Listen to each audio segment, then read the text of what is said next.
मिथिला विदेह साम्राज्य की राजधानी है, जिस पर राजा जनक का शासन था। यह बुआई के मौसम की शुरुआत थी। मिथिला के किसानों ने अपने राजा को बुआई का मौसम शुरू करने के लिए आमंत्रित किया।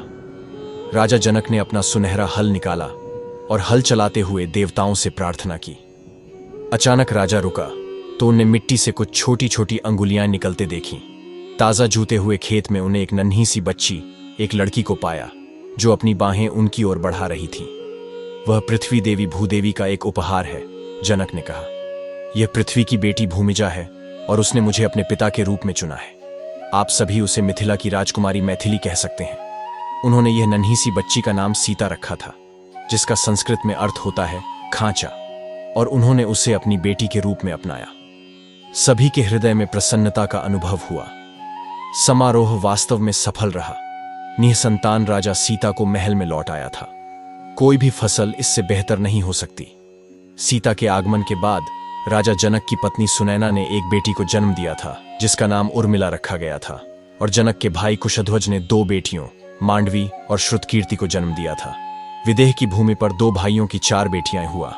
एक दिन सीता अपनी 3 बहनों और 1 दर्जन नौकरानियों के साथ शस्त्रागार में प्रवेश कर गईं, क्योंकि उन्हें पूरे महल की सफाई करने का काम सौंपा गया था। उनकी मां के निर्देश स्पष्ट थे कि यह सुनिश्चित किया जाए कि कोई भी कोना, आंगन, खंभा, दीवार, छत या फर्श खाली न रहे। हथियारों को भी मत भूलना। लकड़ी को फफूंद लगने से और धातु को जंग लगने से बचाने के लिए उन्हें पोंछने की जरूरत होती है। जबकि अन्य लड़कियां अन्य जगह व्यस्त थीं, सीता सीधे शिव के धनुष के पास गईं।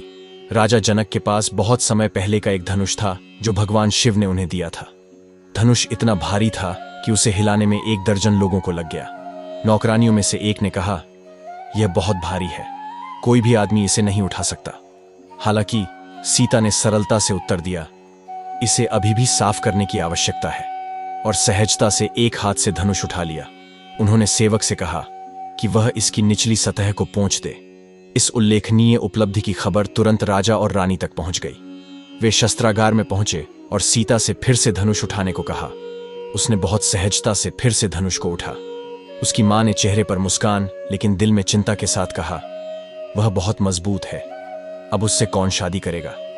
उसके पिता ने उत्तर दिया, कोई ऐसा व्यक्ति जो समान रूप से मजबूत हो, या शायद उससे भी अधिक मजबूत हो।